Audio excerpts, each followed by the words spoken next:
नमस्कार दोस्तों, मैं प्रशांत सिंह आप सभी का आपके अपने YouTube चैनल पर बहुत बहुत स्वागत करता हूं।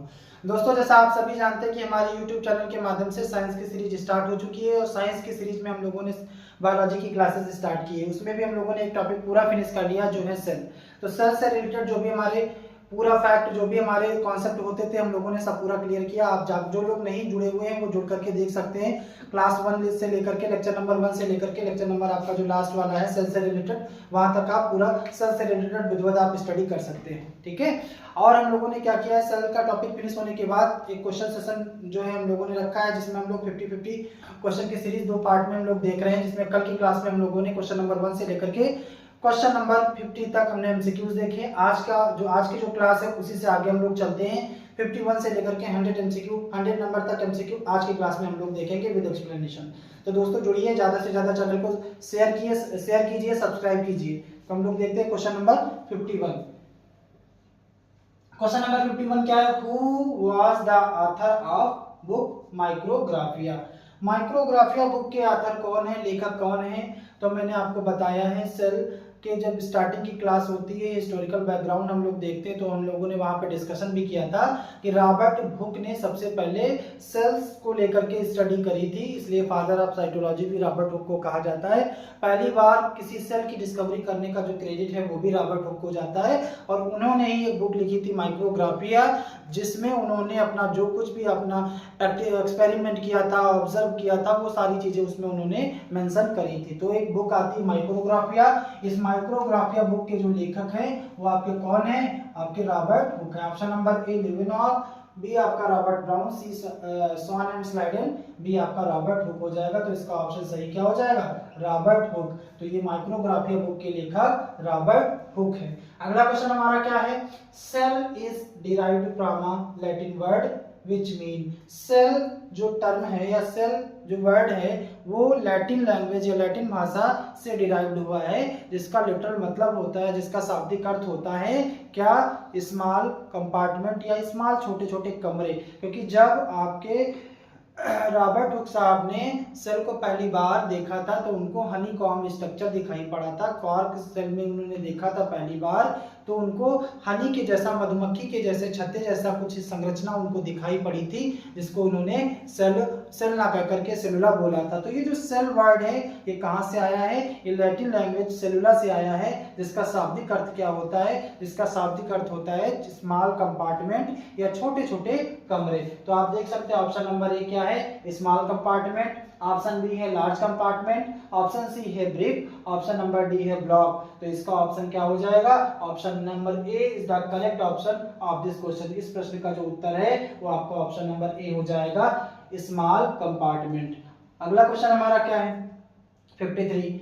Who discovered protoplasm? प्रोटोप्लाज्म की डिस्कवरी किसने की है? ऑप्शन नंबर ए सॉन, option number B Benda, option number C Purkinje and option number D आपका हो जाएगा डुजार्डिन। तो ऑप्शन नंबर डी इसका जो है वो करेक्ट हो जाएगा, जो डुजार्डिन ने प्रोटोप्लाज्म को डिस्कवर किया था सबसे पहले।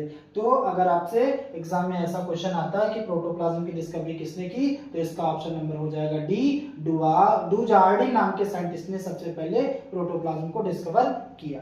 ठीक है, अगला क्वेश्चन हमारा क्वेश्चन नंबर 54 है क्या? Which of the following are not membrane bound? कौन कौन से ऐसे सेल ऑर्गेनेल होते हैं जो ऑप्शन के अकॉर्डिंग अगर हम बात करें तो क्या? गोल्जी बॉडी नहीं, इसकी मेम्ब्रेन होती है। आपका न्यूक्लियस ये भी मेम्ब्रेनल ऑर्गेनेल है। वैक्यूल इसकी भी एक आपकी मेम्ब्रेन होती।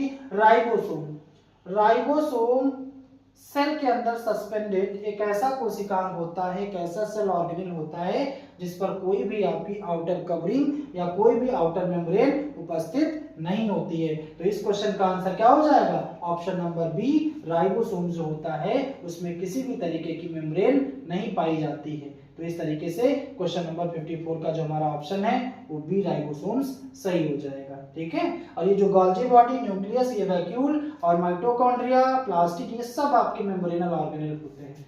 नेक्स्ट क्वेश्चन हमारा क्या है? Question number 55।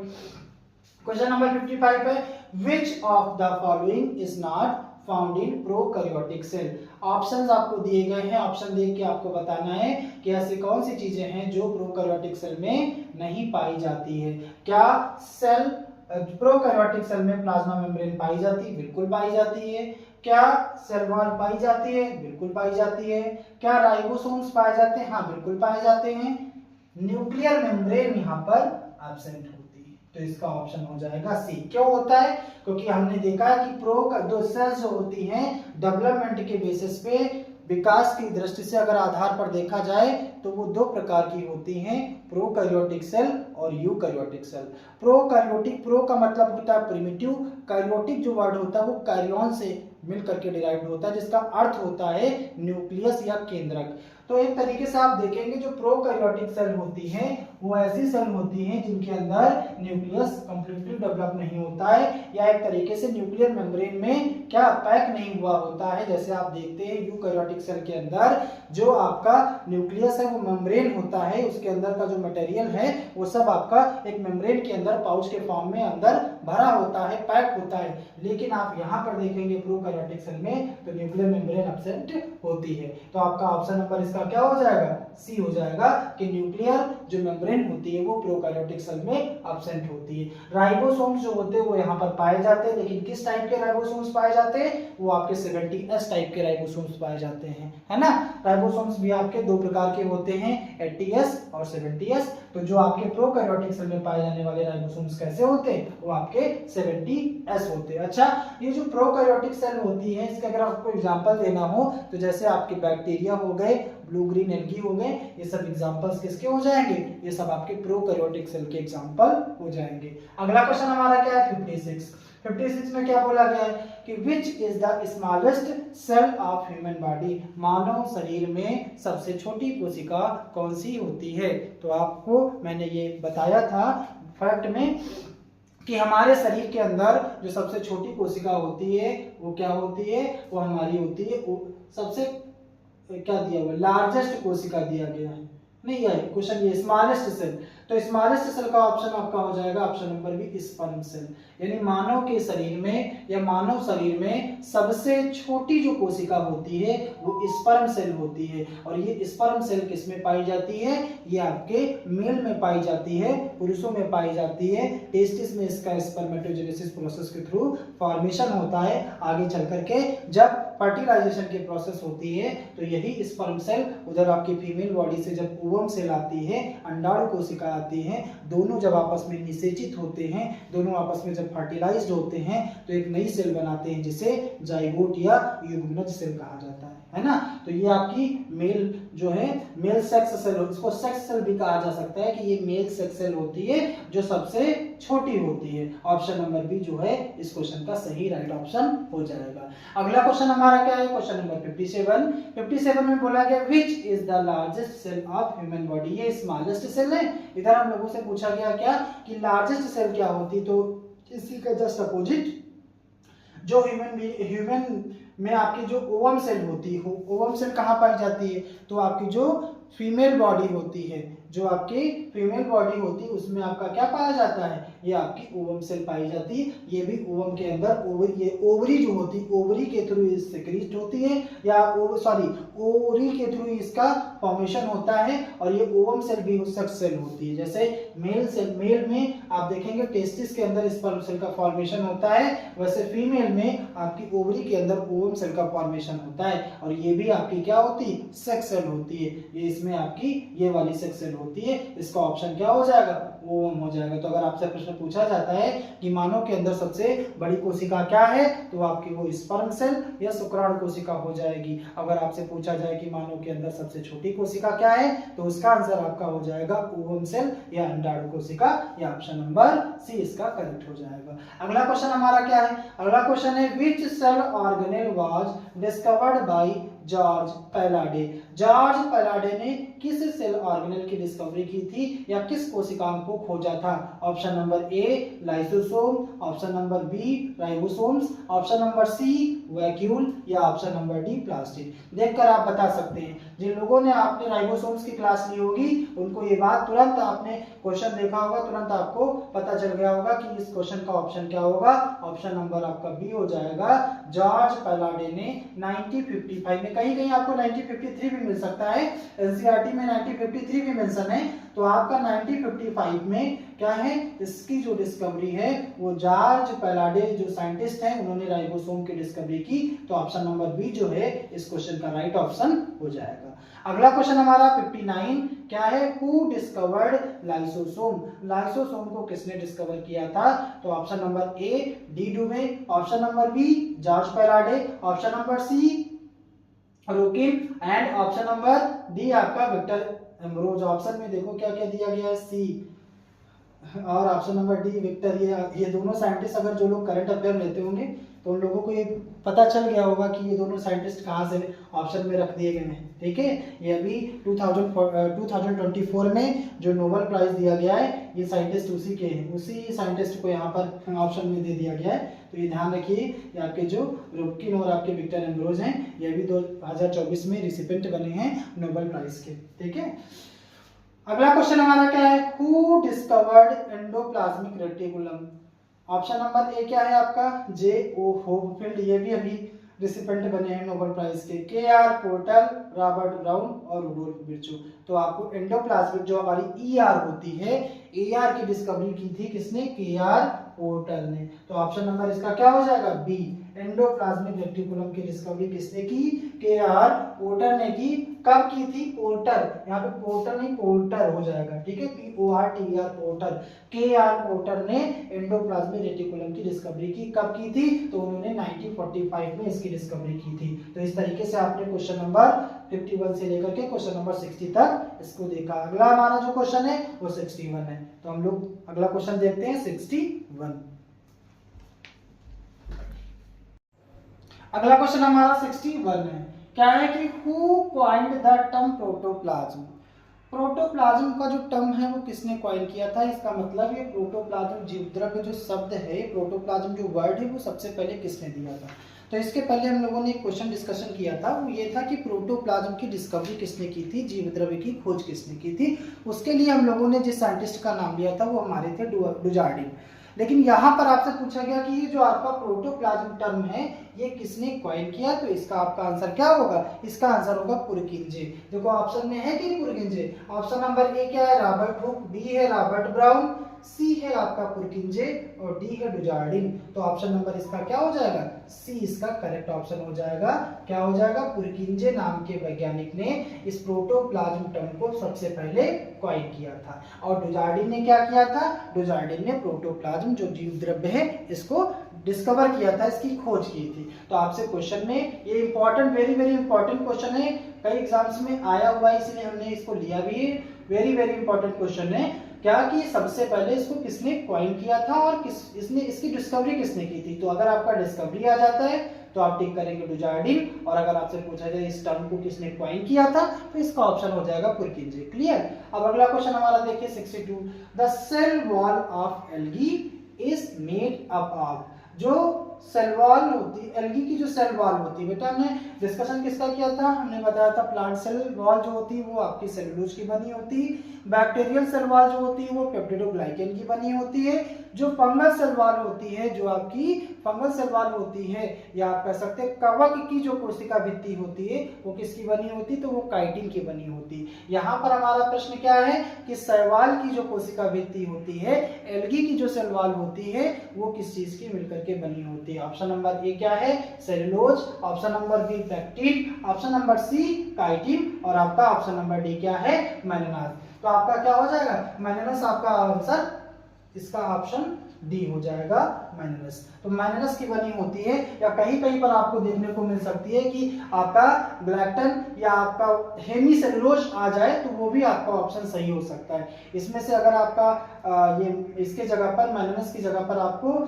हेमीसेलुलोज टर्म भी आ जाए या आपका ग्लैक्टन टर्म भी आ जाए तब भी आप इसको क्या कर देंगे, या कैल्शियम कार्बोनेट भी आ जाए कहीं कहीं पे तब भी आप इसको टिक करेंगे। ठीक है, जो एल्गी होती है उसकी जो सेल वॉल होती है वो कई चीजों की मिलकर के बनी होती है, जिसमें से एक आपका ऑप्शन दिया है मैग्नीज अगर आपको ग्लैक्टन मिल जाए या आपको कहीं पे हेमिसेलुलोज मिल जाए या कैल्शियम आपका कार्बोनेट मिल जाए तो वो सब भी आपके ऑप्शन सही हो सकते हैं, लेकिन यहाँ पर इस प्रश्न में केवल आपका मैंगनीज दिया है तो यही आप टिक करेंगे। ठीक है, इसका इस ऑप्शन का इस क्वेश्चन का जो option number D right option हो जाएगा। ठीक है, अगला हमारा क्वेश्चन क्या है? अगला हमारा क्वेश्चन नंबर 63। इसमें क्या बोला गया? Middle lamella is made up. अब मिडिल लैमेला होता क्या है? मैंने इसको डिस्कशन भी किया है जब हमने सेल वॉल की स्टडी करी थी, तब क्या किया था कि एक सेल जो होती है वो दूसरी सेल से जिससे जुड़ती है उस वाले पार्ट को क्या कहते हैं? मिडिल लैमेला कहते हैं। बेसिक ये एक सेल को दूसरी सेल से जोड़ने का काम करता है, एज अ सीमेंट का काम करता है। और किसकी बनी होती है, किस चीज की बनी होती है? तो आपका ऑप्शन है A calcium sulphate, option number B calcium pectate, option number C है आपका मैग्नीशियम फॉस्फेट और ऑप्शन नंबर डी क्या है? Potassium sulphate. तो ये ऑप्शन नंबर इसका बी राइट ऑप्शन हो जाएगा कि जो आपकी मिडिल लैमेला होती है वो बनी किसकी होती है? तो वो कैल्शियम पेक्टेट की बनी होती है। ठीक है, और ये क्या करती है? ये प्लांट आपने देखा होगा जो आपके पके हुए फल होते हैं, जो राइप आपके फ्रूट्स होते हैं, जब वो पकते हैं तो जो कच्चे होते हैं तो इसमें ये क्या होती है? ये आपकी बहुत टाइट होती है, और जब कोई फल पकता है तो ये आपकी जो मिडिल लैमेला वाला पोर्शन होता है वो धीरे धीरे लूज होने लगता है ना। तो यही मिडिल लैमेला पका हुआ जो फल होता है वो आपका जो पकता है तो इसमें मिडिल लैमेला जो होती है सेल के बीच का जो आपका सीमेंट का काम करता है वो लूज होने लगता है, जिसकी वजह से आप देखते हैं कि फल आपका पकता है। ये भी कई जगह मैंने क्वेश्चन देखा है तो इसके एक्सप्लेनेशन में हमने ये भी ऐड कर दिया है ना। अगला क्वेश्चन हमारा क्या है? क्वेश्चन नंबर 64 क्या है? Thylakoid in chloroplast are arrange. जिन भाइयों ने, जिन बहनों ने, जिन लोगों ने अगर हमारी सेल की क्लासेस नहीं देखी है, अगर वो चाहते हैं, देखना चाहते हैं, तो आप क्लास लेक्चर नंबर 1 से लेकर के लास्ट तक आप देखेंगे।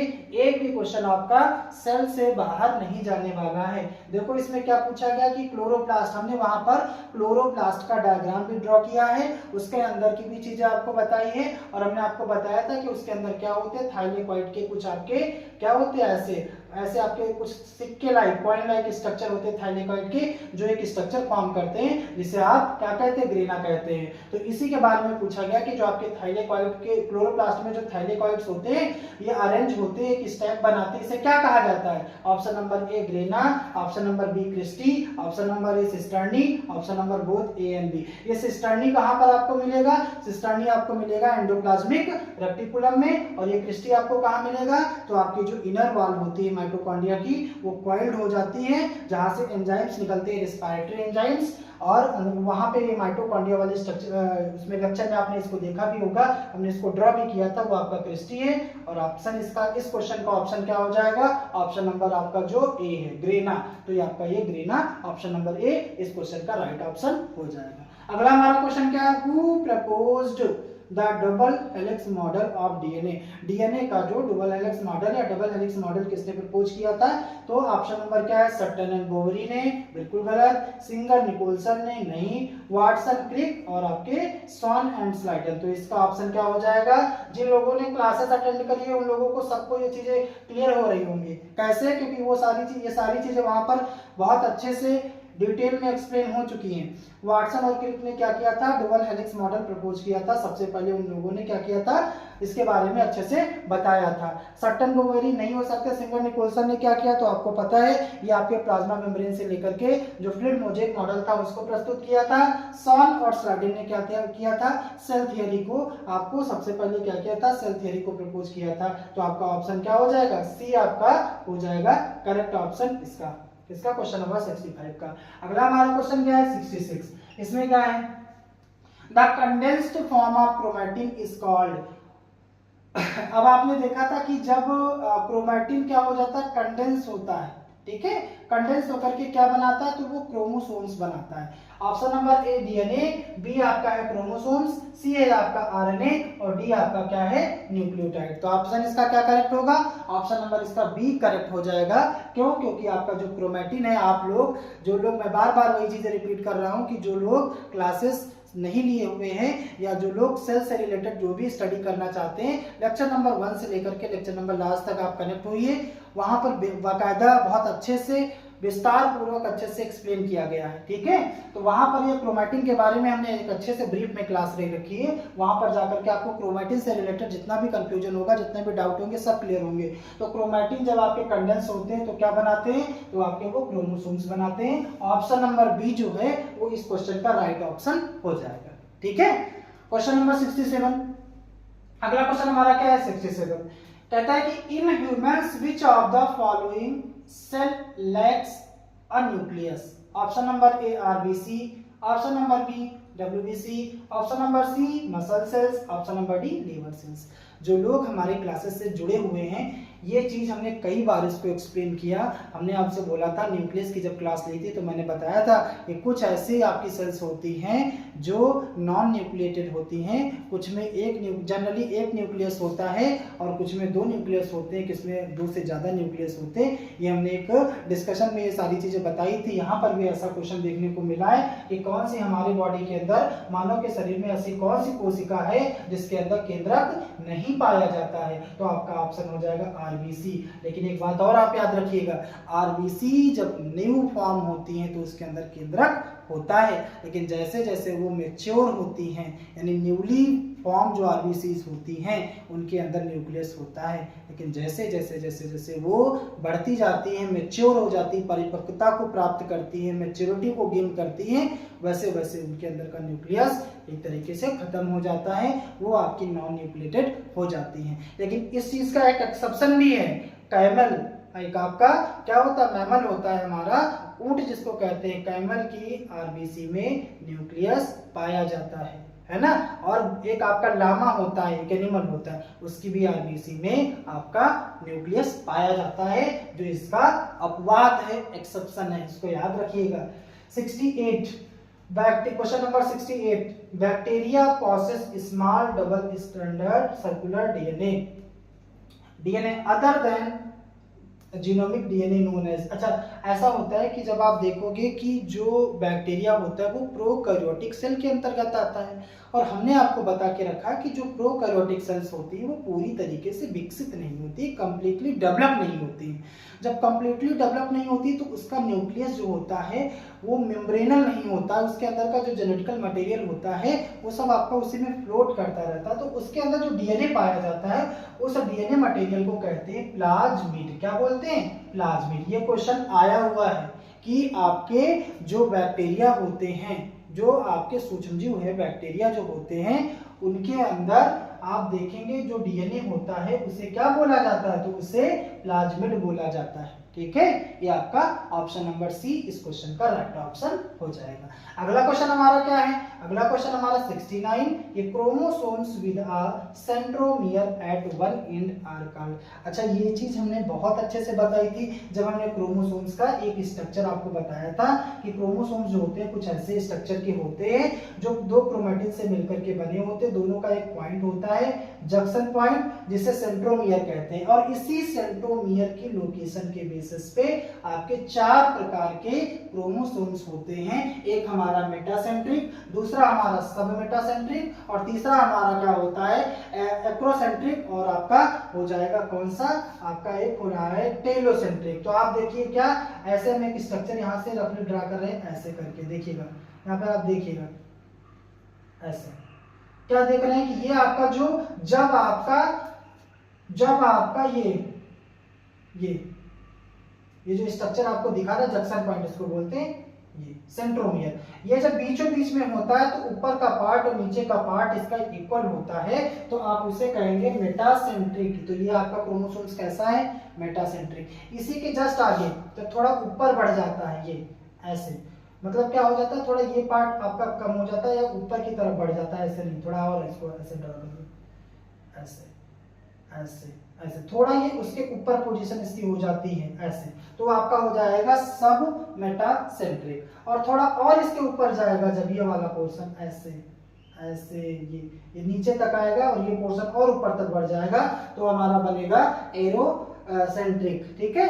तो आपका ये क्या हो जाएगा, ये आपका हो जाएगा एक्रोसेंट्रिक, ठीक है। और जब आपका क्या हो, जब आपका ये ऐसे ऐसे आप देखेंगे क्या है कि बिल्कुल इंड पर आ जाए, ऐसे ये ऐसे कुछ ऐसे ऐसा बन जाए, ऐसा तो ये ऊपर की तरफ बिल्कुल पहुंच जाए क्या आपका जो ये स्ट्रक्चर ऐसे, सेंट्रोमियर जब बिल्कुल ऊपर पहुंच जाए ऐसे, लगभग ऐसे, तो आपका वो बन जाता है क्या, तो वो बन जाता है आपका ये, कहाँ गया आपका ऑप्शन, ये टेलोसेंट्रिक। ये तो इसको 69 का हमारा जो ऑप्शन हो जाएगा वो क्या होगा, टेलोसेंट्रिक। क्योंकि टेलोसेंट्रिक में क्या होता है कि जो आपका ये कहां पे पहुंच जाता है, सेंट्रोमियर बिल्कुल ऊपर एट इंड, एक छोर पे बिल्कुल इंड पर पहुंच जाता है।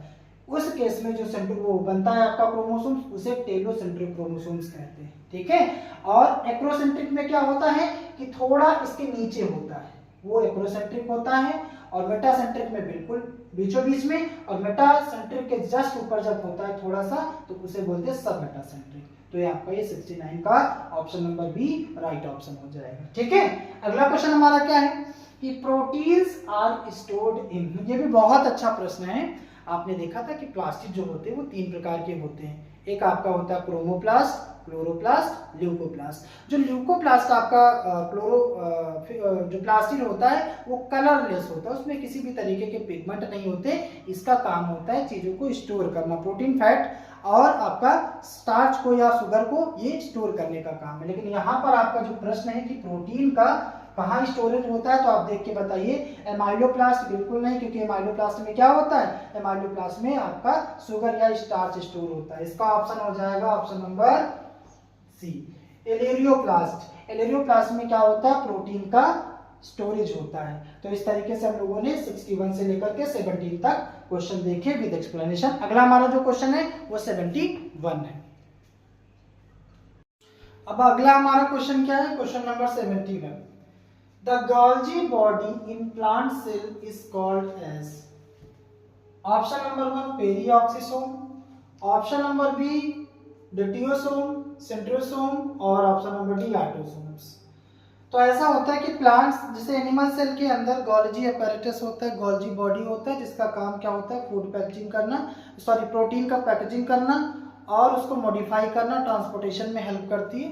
ठीक इसी तरीके का स्ट्रक्चर जो प्लांट्स में होता है, जो गोल्जी बॉडी ही एक तरीके की होती है, लेकिन वहां पर उसका नाम जो है वो गोल्जी बॉडी ना कह करके उसको डिक्टियोसोम कहा जाता है। कई बार ये क्वेश्चन आया हुआ है कि प्लांट बॉडी के अंदर जो आपका गोल्जी बॉडी होता है उसे क्या नाम दिया जाता है, तो डिक्टियोसोम दिया जाता है। Option number B is right option, ये आपका सही हो जाएगा इस क्वेश्चन का ऑप्शन बी, ठीक है। अगला क्वेश्चन देखिए, क्वेश्चन नंबर 72 क्या है, the fluid region of cytoplasm is called.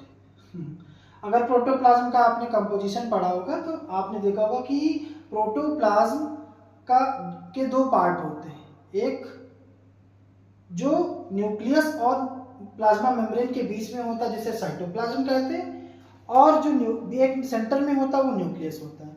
Cytoplasm के अंदर 2 पार्ट होते हैं, एक तो आपके सेल ऑर्गेनेल सस्पेंडेड होते हैं, दूसरा जो उसके अंदर फ्लूइड भरा होता है उसको क्या बोलते हैं, वो क्वेश्चन आपका यहाँ पे किया गया है।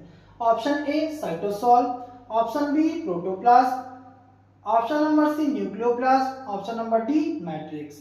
तो कंफ्यूजन करने के 2 आपके ऑप्शन हो सकते हैं, ऑप्शन ए और ऑप्शन डी, जिसमें से आपका ऑप्शन क्या हो जाएगा, ऑप्शन ए हो जाएगा। तो इस तरीके से इस क्वेश्चन का आंसर ए आपका करेक्ट राइट ऑप्शन हो जाएगा, ठीक है।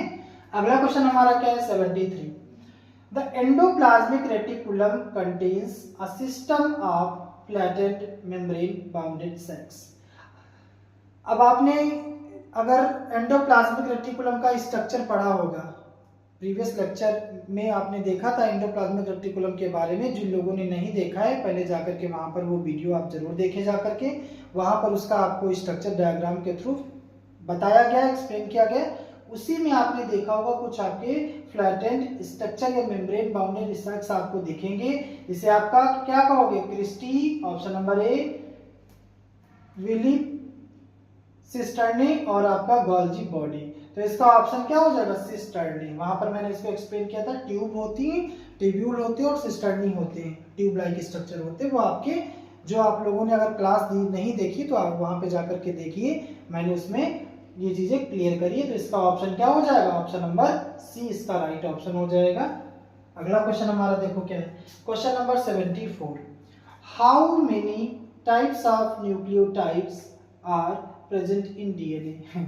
इसका भी आप लोगों ने अगर देखा होगा तो हमने ये भी बताया था कि डीएनए और आरएनए जो न्यूक्लिक एसिड वाला टॉपिक क्लियर किया था, तो उसमें डीएनए और आरएनए अलग अलग हमने इसको एक्सप्लेन भी किया था।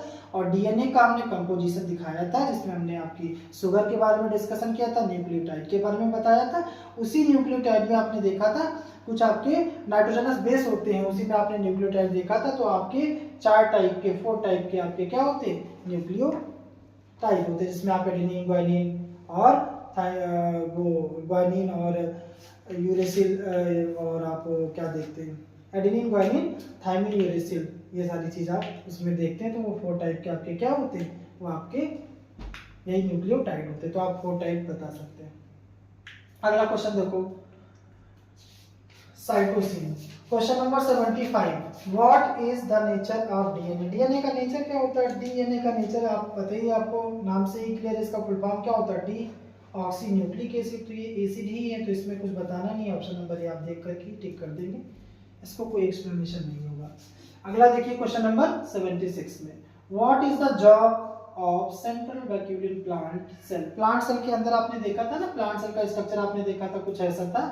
और उसके अंदर जो न्यूक्लियस होता है वो आपका सेंटर पे होता है, बहुत बड़ी सी वैक्यूल होती, खाली जगह होती, स्पेस होती, और उसकी जो मेम्ब्रेन होती जिसे आप टोनोप्लास्ट करते हैं। ये क्वेश्चन आपका पूछा हुआ है, तभी मैंने यहाँ पर फिर से इसको यहाँ पे मेंशन कर दिया कि जो आपकी वैक्यूल होती है उसकी जो मेम्ब्रेन होती है उसे टोनोप्लास्ट कहते हैं। यहाँ पर बात पूछी गई कि उस वैक्यूल का काम क्या होता है, तो बेसिकली वो क्या करता है, वो आपका जो ये स्टोर वाटर और मिनरल्स को वहां स्टोर करने का काम करता है। तो इसका ऑप्शन देखो, break down waste, make sugar, store DNA, इसका ऑप्शन आपका डी राइट हो जाएगा, क्योंकि वैक्यूल में आपका वाटर, मिनरल, ये सारी चीजें स्टोर होती है, आपका सेंट्रल वैक्यूल का या रिक्तिका का कार्य होता है। ठीक है, अगला हमारा question number 77, which cell organelle is called semi autonomous organelle.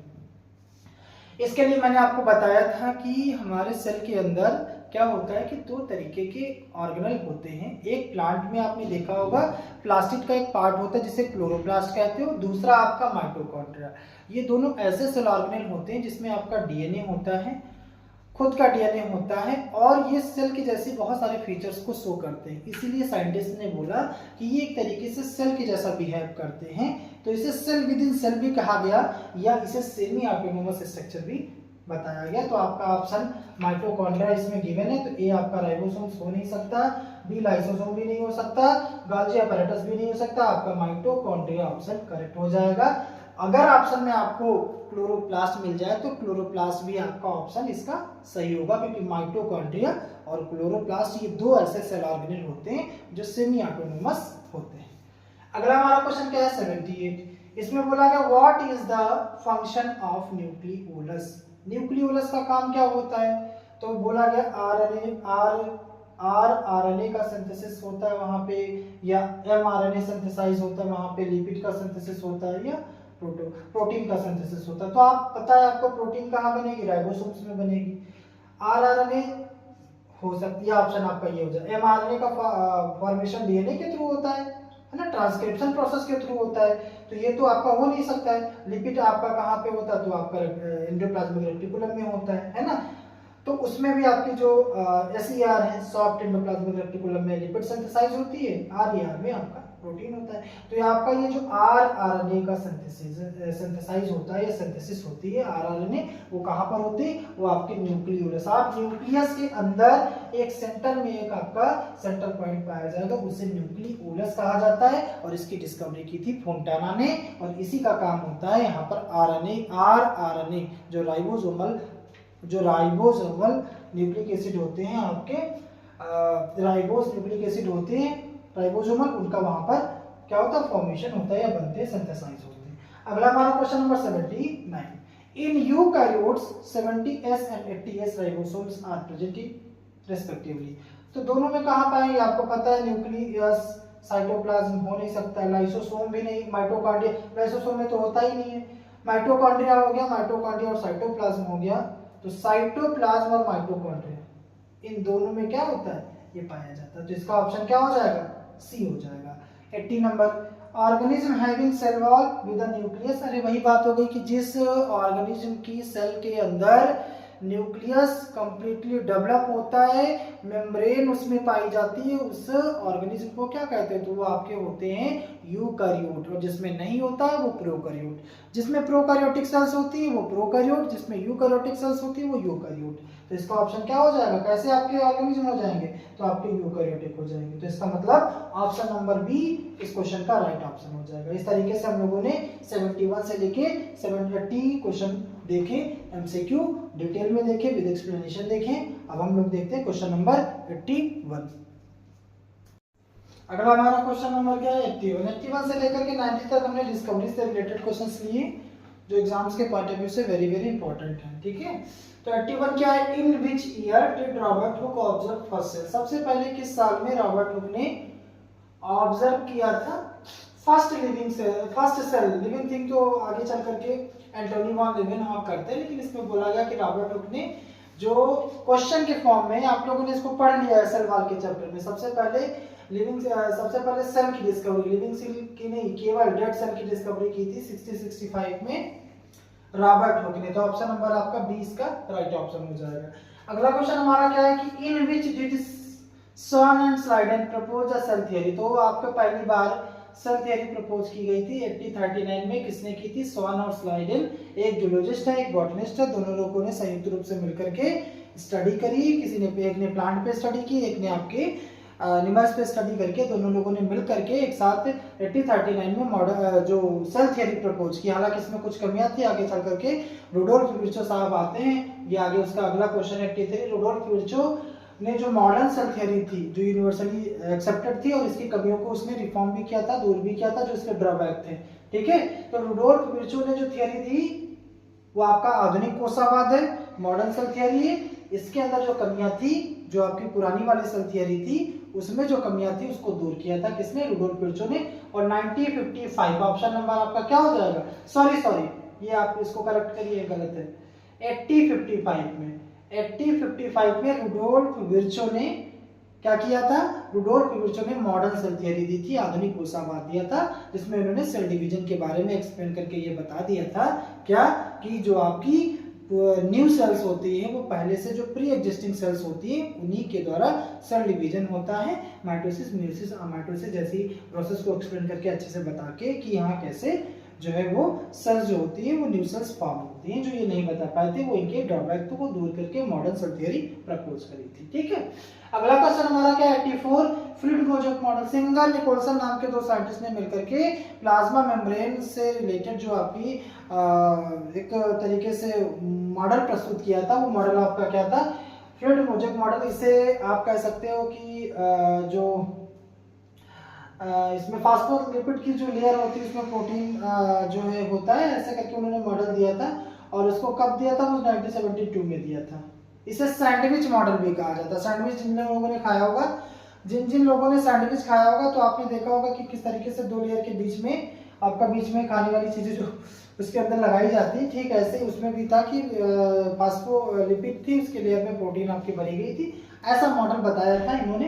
तो ये आपका कब बताया था, कब प्रपोज किया था, 1972 में। ठीक है, अगला क्वेश्चन हमारा क्या है कि in which year was Golgi apparatus discovered, किस साल में आपका जो है गोल्जी अपैरेटस डिस्कवर किया गया था, वो हमारा किया गया था 1898 में। ठीक है, जो आपका ये गोल्जी अपैरेटस है, गोल्जी बॉडी है, यह आपका जो गोल्जी बॉडी की डिस्कवरी कब हुई, 1890 में। ठीक है, गोल्जी, कैमिलो गोल्जी नाम के साइंटिस्ट ने इसकी डिस्कवरी की, इन्हीं के नाम पर इसका नामकरण गोल्जी अपैरेटस हुआ। ठीक है, अगला क्वेश्चन हमारा क्या है 86, इन विच ईयर न्यूक्लियस डिस्कवर, तो न्यूक्लियस की डिस्कवरी 1831 में, 1830 option number is the right option.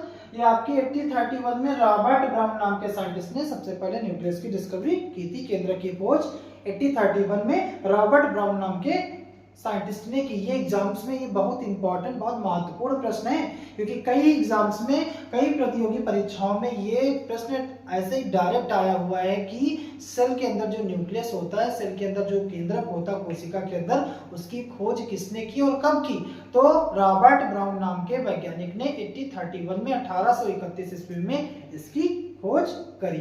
ठीक है, तो इसका ऑप्शन क्या हो जाएगा, ऑप्शन नंबर ए राइट ऑप्शन हो जाएगा। अगला हमारा क्वेश्चन क्या है 87, जॉर्ज पैलाडे। अच्छा, राइबोसोम की डिस्कवरी की थी जॉर्ज पैलाडे ने, और उस राइबोसोम को डिस्कवर कब किया गया था, तो 1955। इसको लेकर के अच्छा कंफ्यूजन ना हो ना, कहीं कहीं पे डेटा में 1953 भी मिल जाता है, कहीं कहीं पे 1955 मिलेगा। मतलब कहने का तात्पर्य मेरा ये है कि कभी भी इसके आंसर में दोनों टाइम पीरियड नहीं दिए होंगे, 1955 और 1953 एक साथ नहीं दिया होगा। अगर ऑप्शन में अगर आपका आ जाता है 1953 तो आप उसको 1953 को सही कर लीजिए। 1955 अगर आ जाता है तो उसको एक साथ दोनों नहीं आएंगे, क्योंकि अलग अलग जगह पे हमने कई इसके बारे में कई जगह से इसका इंफॉर्मेशन कलेक्ट की, लेकिन अलग अलग जगह पर ये डेटा वेरी कर रहा है। तो आप क्या करिए, दोनों डेट को आप इंपॉर्टेंट मान के चलिए कि 1955 और 1953 दोनों में से अगर कोई भी एक डेट अगर आपको मिल जाती है तो आप राइट ऑप्शन क्या क्लिक करेंगे, या 1955 या 1953। ठीक है, वो क्या किया गया था, तो जॉर्ज पैलाडे नाम के साइंटिस्ट ने राइबोसोम्स, अब राइबोसोम्स क्या होता है आपको पता है, सेल के अंदर सस्पेंडेड एक ऑर्गेनेल होता है जो प्रोटीन बनाने का काम करता है। अगला हमारा क्वेश्चन क्या है 88 में क्या है, एंटोनी वॉन लीवेनहॉक ऑब्जर्व। तो ये भी अच्छे से एक्सप्लेनेशन हो गया कि एंटोनी वॉन लीवेनहॉक ने 1674 में सबसे पहले लिविंग सेल की खोज की थी, क्योंकि रॉबर्ट हुक ने जो की थी वो डेड सेल थी, लेकिन लिविंग सेल को डिस्कवर करने की माइक्रोबायोलॉजी के फादर भी बोले जाते हैं एंटोनी वॉन लीवेनहॉक। बहुत बड़ा इनका क्रेडिट है हमारी बायोलॉजी में, माइक्रोबायोलॉजी में। इन्होंने स्पर्म सेल की भी डिस्कवरी करी है ना, स्पर्म सेल जो मानव के शरीर में या मेल बॉडी के अंदर जो सेक्स सेल होती है उसको भी डिस्कवर लीवेनहॉक ने किया है। बहुत सारे प्रोटोजोआ पर भी स्टडी इन्होंने की, प्रोटोजोआ को भी डिस्कवर किया। तो ये आपके फादर ऑफ माइक्रोबायोलॉजी, आपसे क्वेश्चन आ सकता है कि फादर ऑफ माइक्रोबायोलॉजी कौन है, तो एंटोनी वॉन लीवेनहॉक साहब इनको कंसीडर किया जाता है फादर ऑफ माइक्रोबायोलॉजी। तो इन्होंने 1674 में क्या किया था, तो इन्होंने क्या किया था, लिविंग सेल को डिस्कवर किया था।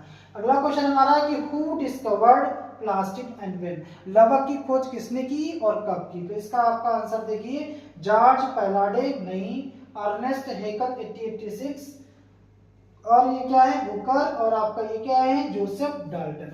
ऐसा है अर्नेस्ट हैकर नाम के साइंटिस्ट ने 1886 में प्लास्टिक को डिस्कवर किया था। तो कहीं भी अगर ये क्वेश्चन आ जाता है कि लवक की खोज किसने की और कब की, तो लवक की डिस्कवरी, प्लास्टिक की डिस्कवरी कब हुई, 1886 में अर्नेस्ट हैकर नाम के साइंटिस्ट ने की। अगला हमारा 90 नंबर का क्वेश्चन है, who discovered vacuum and when, कब किया। तो वैक्यूम के बारे में हमने बहुत पीछे डिस्कशन किया। तो वैक्यूम को डिस्कवर किया है हमारे साइंटिस्ट हैं लीवेनहॉक ने, कब किया, 1670 एडी में किया। इस तरीके से हम लोगों ने क्वेश्चन नंबर 81 से क्वेश्चन नंबर 90 देखे। अब हम अगली स्लाइड में क्या देखेंगे, 91 से 100 तक। अगला क्वेश्चन हमारा 91। अगला क्वेश्चन हमारा है लाइसोसोम। देखा था लाइसोसोम आर रिचिंग, लाइसोसोम में क्या पाया जाता है, तो option number A hydrolytic enzymes, B proteins, C lipid, और डी है आपका रेस्पिरेटरी एंजाइम्स। तो इसका ऑप्शन हो जाए करेक्ट, ऑप्शन नंबर ए। आपका जो लाइसोसोम होता है उसके अंदर हाइड्रोलिटिक एंजाइम्स प्रेजेंट होते हैं, जिसकी वजह से वो क्या करता है, बाहर से आने वाले जो फूड पार्टिकल्स हैं उनको इंगल्फ कर लेता है, उनका डाइजेशन कर देता है ना। इस वजह से इसको डाइजेस्टिव बैग भी बोला जाता है। ठीक है, कभी कभी इसको प्रॉपर न्यूट्रिशन नहीं मिल पाता है तो ये अंदर के ही मटेरियल को खाने लगता है। उस केस में ये क्या कर देता है, सेल को खत्म कर देता है, डिस्ट्रॉय कर देता है। तो उस केस में ये बन जाता है सुसाइडल बैग। अगला हमारा क्वेश्चन है, who coined the term Golgi complex. अच्छा, हम लोगों ने यहाँ पे एक नया क्वेश्चन उठाया जो बहुत कम जगहों पे हमको देखने को मिला, लेकिन हम ले लेते हैं इसको। ये जो गोल्जी बॉडी है इसकी डिस्कवरी जो की थी वो कैमिलो गोल्जी ने की थी, लेकिन कैमिलो गोल्जी ने जो है इसको गोल्जी कॉम्प्लेक्स या गोल्जी अपैरेटस का नाम नहीं दिया था, इसका नाम देने का काम किया था कैहल ने। ठीक है, इसके बाद आपका क्वेश्चन यहाँ पे जे है, लेकिन इनके नाम का जो प्रोनाउंसिएशन होता है वो कहल होता है। ठीक है, अगला क्वेश्चन हमारा है 93 क्या है, which cells in human body have maximum regeneration capacity. तो हमारे बॉडी की जो लीवर सेल होती है, जो हेपेटिक सेल्स होती है, हमारे लीवर सेल्स, उसमें सबसे ज़्यादा रीजनरेशन कैपेसिटी होती है, जिसकी वजह से कहा जाता है कि हमारे बॉडी में जो लीवर होता है वो सबसे जल्दी रीजनरेट होने वाला ऑर्गन होता है। ठीक है। कहते हैं लीवर का अगर हाफ पार्ट भी अगर काट दिया जाए तो कुछ ही दिनों के बाद वो फिर से जनरेट हो जाता है, रीजनरेट हो जाता है। सबसे जल्दी रीजनरेट होने वाला हमारा ऑर्गन कौन सा है? लीवर है, क्योंकि उसके अंदर जो प्रेजेंट जो हेपेटिक सेल्स हैं उनके अंदर सबसे ज़्यादा रीजनरेशन कैपेसिटी पाई जाती है। और इसी के जस्ट अपोजिट हमारे बॉडी के अंदर ऐसे कौन से सेल्स हैं जिनके अंदर सबसे कम रीजनरेशन कैपेसिटी होती है? वो है हमारी ब्रेन सेल या न्यूरॉन सेल्स, जो हमारे ब्रेन में पाई जाती हैं, ब्रेन की फंडामेंटल यूनिट होती है। अगला क्वेश्चन हमारा 94 क्या है कि grana is chloroplast, grana in chloroplast are connected by, किससे कनेक्टेड होता है? सिस्टर्नी, थाइलेकोइड, मिडिल लैमेला या स्ट्रोमा, स्ट्रोमा लैमेली। तो इसका ऑप्शन हो जाएगा बी, बी इसका ऑप्शन करेक्ट हो जाएगा। आप देख लीजिएगा, इसका मैंने जब क्लोरोप्लास्ट वाला स्ट्रक्चर इसको अच्छे से कराया था तो उसमें भी मैंने इसका लैबलिंग की थी और बताया भी था इसके बारे में। अगर देखना चाहते हो तो देख सकते हैं। जो लोग नहीं देखे हैं वो लोग जो कनेक्ट हैं वो रेगुलर इसको देख रहे होंगे, उनको समझ में आ रहा होगा। 95 अगला हमारा क्वेश्चन क्या है? Space below the parallel membrane, जो आपके न्यूक्लियस होता है, न्यूक्लियस के बीच में जो पैरेलल जो न्यूक्लियस होता है, दो न्यूक्लियर मेम्ब्रेन के बीच में जो जगह होती है उसको क्या बोला जाता है? तो उसको बोला जाता है पेरी न्यूक्लियर स्पेस बोला जाता है। ठीक है, ऑप्शन नंबर ए जो है इसका करेक्ट ऑप्शन हो जाएगा। ठीक है, अगला हमारा क्वेश्चन नंबर 96 आता है the network of thread like structure suspended in the nucleoplasm. तो न्यूक्लियोप्लाज्म का यहाँ पे न्यूक्लियस कर दीजिए, है ना, ऐसे न्यूक्लियस के अंदर जो आपका थ्रेड लाइक स्ट्रक्चर सस्पेंडेड होता है उसको हम कहते हैं आपका क्रोमैटिन। ठीक है, क्रोमैटिन के बारे में एक क्लास है विधिवत, आप उसको देखना चाहते हैं तो देख लीजिए जाकर के। जो लोग नहीं कनेक्ट हैं वो लोग कनेक्ट हुई है, ज्यादा से ज्यादा चैनल को शेयर कीजिए, सब्सक्राइब करिए और लोगों के बीच में इसको शेयर करिए, है ना। अगला क्वेश्चन हमारा क्या है? 97 the region present inside the inner membrane of mitochondria, तो उसे बोला जाता है मैट्रिक्स। ऑप्शन नंबर आपका सी करेक्ट हो जाएगा। क्वेश्चन हमारा क्या है? 98 है। 98 क्या है? Which of the following is present in DNA but not in RNA, तो इसका ऑप्शन हो जाएगा थायमिन। ठीक है, फिर अगला क्वेश्चन हमारा 99 आता है, क्या है? द फंडामेंटल यूनिट ऑफ, अच्छा इसमें आप लोगों ने पढ़ा होगा जब हमने डीएनए और आरएनए की क्लास ली थी तो उसमें हमने न्यूक्लियोटाइड के बारे में बताया था कि क्या डीएनए में पाए जाते हैं क्या आरएनए में पाए जाते हैं। उसको आप विधिवत आप देख सकते हो डीएनए और आरएनए वाली क्लास में जाकर के। The fundamental unit of life, तो ये तो आपका बेसिक क्वेश्चन है। Cell is the fundamental unit of life. Cell मिलकर के टिश्यू फॉर्म करते हैं, टिश्यू मिलकर के ऑर्गन फॉर्म करते हैं और ऑर्गन मिलकर के ऑर्गन सिस्टम फॉर्म करते हैं। फिर उसके बाद में कॉम्प्लेक्स बहुत सारे ऑर्गन सिस्टम एक पर्टिकुलर मतलब कार्य को या फंक्शन को, टास्क को कंप्लीट करके आपके पूरे इंडिविजुअल ऑर्गेनिज्म को डेवलप करते हैं, बनाते हैं, फॉर्म करते हैं। लास्ट क्वेश्चन हमारा जो है सेशन का वो है which element is present in chloroplast. Chloroplast के अंदर कौन सा, इसको भी मैंने बता के रखा कि क्लोरोप्लास्ट के अंदर क्या पाया जाता है? तो मैग्नीशियम पाया जाता है। आपने देखा होगा पत्तियां जो होती हैं, जो लीव्स होती हैं प्लांट्स के अंदर, उनका कलर ग्रीन कलर का क्यों होता है? Due to the presence of क्या? क्लोरोफिल। और इसी के अंदर ये जो मैग्नीशियम होता है जब इसकी कमी हो जाती है तो पत्तियों का जो रंग होता है वो पीला हो जाता है। यानी पत्तियों के अंदर जो पीलापन आता है वो किसकी वजह से आता है? आप कह सकते हो पर्णहरिम की कमी से, या कह सकते हो मैग्नीशियम तत्व या एलिमेंट की कमी से, या क्लोरोफिल की कमी से, या आप कह सकते हो मैग्नीशियम की कमी से। तो दोस्तों इस तरीके से आपका ये जो दूसरा पार्ट हमारा था क्वेश्चन सेशन का एमसीक्यू का वो आपका हो गया कंप्लीट। इस तरीके से हम लोगों ने पूरा अपना डिटेल में क्या किया, क्वेश्चन नंबर 1 से लेके क्वेश्चन नंबर 100 तक जो बहुत ही ज्यादा महत्वपूर्ण क्वेश्चंस थे वो हमने अपने सेशन में रखे। और आप, हमें आशा है आप लोगों ने देखे होंगे और आपको अच्छा भी लगा होगा सेशन। अगर आपको हमारा सेशन क्वेश्चन सेशन अच्छा लगा है तो चैनल को जो है सब्सक्राइब करें, लाइक करें और सेशन को भी लाइक करें और ज्यादा से ज्यादा लोगों के बीच में चैनल को शेयर करें, साझा करें।